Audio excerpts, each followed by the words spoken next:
Menjelang pemilihan gubernur dan wakil gubernur Bali pada 27 Juni 2018, di beberapa Banjar persiapan terlihat telah dilakukan oleh anggota KPPS. Salah satunya adalah TPS 1, 2, dan 3 di Banjar Tainsiat Denpasar. Diharapkan pilgub ini dapat berjalan dengan aman dan juga lancar.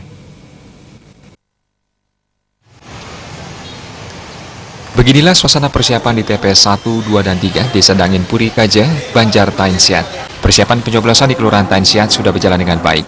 Kotak suara sudah diambil dan dipasang.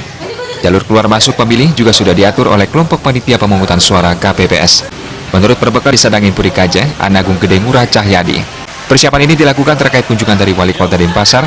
Pihaknya juga menambahkan, semua kelengkapan untuk pencoblosan pada 27 Juni juga sudah siap.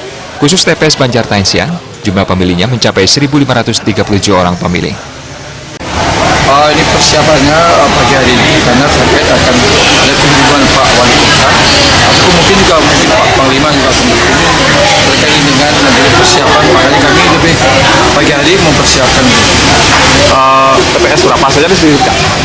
kita di Banjar Tainsiat terdiri dari 3 TPS 1, 2, dan 3. Pihaknya juga menekankan dan meminta KPPS dan pihak terkait untuk selalu menjaga keamanan persiapan pencoblosan.